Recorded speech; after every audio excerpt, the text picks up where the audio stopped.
லட்சியம் ஒரு மனிதன் அவனுடைய வாழ்க்கைய வெற்றிகரமா வாழ்வதற்கு உந்து சக்தியா இருக்குன்னு சொல்லலாம். லட்சியம்னா என்னங்க? சின்ன வயசுல இருந்து நாம விரும்பக்கூடிய விஷயங்கள், இல்ல நம்மளுடைய ஆசைகள், அல்லது நம்ம வாழ்க்கையில நம்மள பாதித்த சில சூழ்நிலைகள்ல இருந்து நாம இதை சாதிச்சே ஆகணும் அப்படின்னு நாம முடிவெடுக்கக்கூடிய விஷயத்தை தான் லட்சியம்னு சொல்றோம். ஆனா இந்த லட்சியத்தை அடையறதுங்கிறது சாதாரண விஷயம் தானா? இதற்கு உலகத்துல ஏகப்பட்ட தடைகள் இருக்கு. சோ அத எப்படி தகர்த்தெறியறது? என்னுடைய லட்சியத்தை நோக்கி நான் பயணம் செய்யும் போது நான் ஏன் உலகத்தை பத்தி கவலைப்படணும்னு கேக்குறீங்களா? நான் இங்க உலகம்னு சொல்றது நம்மளை சுத்தி இருக்கிறவங்கள தாங்க. என்னதான் நாம பெரிய வெற்றிய அடைஞ்சாலும் அதை பார்க்கறதுக்கு, நம்மள பார்த்து பெருமிதப்படுறதுக்கு நம்மளுடைய சில உறவுகளோ, நண்பர்களோ, அட்லீஸ்ட் தெரிந்த சில நபர்களோ இருக்கணும்.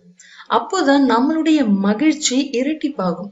நம்மளுடைய வெற்றிக்கு ஒரு அங்கீகாரம், பலன் அது பின்னாடி இருக்கிறவங்களுக்கும் பயன்படும்படியா இருக்கும். ஆனா நாம நினைச்ச லட்சியத்தை அடையறதுங்கிறது சாதாரண விஷயம் தானா? முதல்ல நாம நம்மளுடைய லட்சியத்தை நிர்ணயிக்கும் போதே பல சிக்கல் இருக்கு. இதுதான் என்னுடைய கோல் அப்படின்னு செட் பண்ணும் போதே நமக்கு நிறைய விமர்சனங்கள் வரும். நம்ம பக்கத்துல இருக்கவங்க, நம்ம சொந்தங்கள், நம்ம நண்பர்களே சொல்லுவாங்க, இந்த கோல்லாம் உனக்கு செட்டே ஆகாது, இதுக்கு பதிலா நீ வேற ஏதாவது தேர்ந்தெடுன்னு சொல்லுவாங்க. இன்னும் சிலரோ, நீ அதுக்கெல்லாம் ஒர்த்தே கிடையாது, உன்னால முடிகிற விஷயத்த மட்டும் யோசின்னுவாங்க. டேங்கப்பா, நம்மளுடைய லட்சியம் இதுதான்னு நாம தெளிவாகிறதுக்கே பல மாதங்கள், சில நேரத்துல பல வருடங்களே தேவைப்படுது. ஓகே, லட்சியத்தை முடிவு செஞ்சாச்சு. அடுத்தபடியா நினைச்சதை சாதிக்கணும். ஒரு நாள்ல இந்த உலகத்துல இருக்கக்கூடிய எல்லா நபருக்கும் ஈக்குவலா கொடுக்கப்பட்டிருக்கக்கூடிய ஒரு விஷயம்னா அது 24 மணி நேரம் தான்.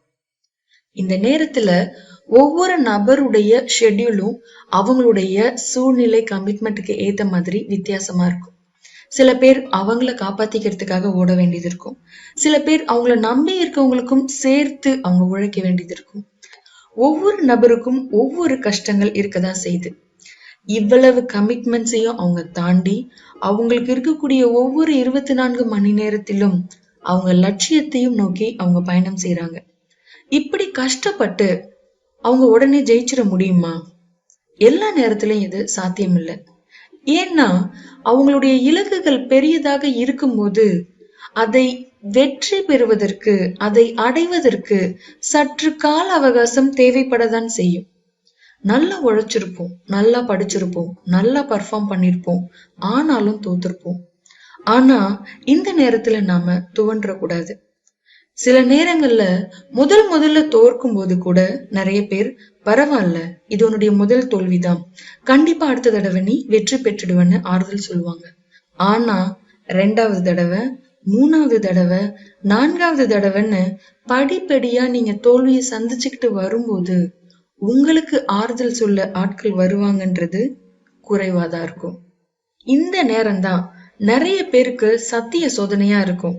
நாம இந்த லட்சியத்தை செட் பண்ணது சரிதானா அப்படின்னு நம்மளே நமக்குள்ள கேட்டு தெளிவாகிறதுக்குள்ள நம்மளை சுத்தி இருக்கவங்க நிறைய விமர்சனத்தை முன்வைப்பாங்க, எதிர்ப்புகளை தெரிவிப்பாங்க. சில நேரத்துல பழிச்சொல் வரும். எவ்வளவு எடுத்து சொன்னாலும் கேட்கவே மாட்டாங்க. உங்க வெற்றிக்காக பல தடைகளை தாண்டி வந்துட்டு இருக்கீங்க. இந்த நேரத்துல இன்னும் உங்க வெற்றியை தொடுவதற்கு சில படிகளை இருக்கக்கூடிய நேரத்துல பல கஷ்டங்கள் வரதான் செய்யும். அந்த நேரத்தில் நீங்கள் மனம் உடையறதுன்றது கூடவே கூடாது. ஏன்னா இன்னைக்கு நீங்க நான் ஜெயிச்சிடுவேன்னு எவ்வளவு கத்தி உறக்க சொன்னாலும் இந்த உலகம் அதை புரிந்து கொள்ள போறதில்ல. ஆனா நீங்க வெற்றி பெற்றதற்கு பிறகு உங்களுடைய வாழ்க்கை மத்தவங்களுக்கு பாடமா இருக்கும்.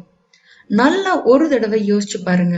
உங்க லட்சியத்தை, இதுதான் என்னுடைய லட்சியம்னு நீங்க பிக்ஸ் பண்ண அந்த டைம்ல உங்களுக்கு இருந்த திறமை என்ன, தகுதி என்ன?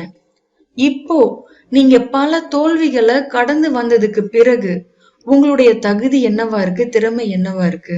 அது முன்ன இருந்ததை விட இப்ப பல மடங்கு உயர்ந்திருக்கும். சோ உங்க வெற்றியை தொடுவதற்கு இன்னும் சில படிகள் தான் இருக்கு. முட்கள் இல்லாத அரியணை இல்லைன்னு சொல்லுவாங்க. தோல்வி இல்லாம வெற்றியும் இல்ல.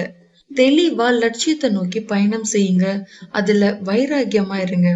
அது வரைக்கும் இந்த உலகம் உங்களை மாத்தணும்னு நினைக்கும் போது அனுமதிக்காதீங்க. உங்க உழைப்பு உங்களுக்கான அங்கீகாரத்தை நிச்சயமா கொடுக்கும். சோ உங்களுடைய நேரத்தை சரியா பயன்படுத்துங்க. தொடர்ந்து உழையுங்கள். வெற்றி நிச்சயம்.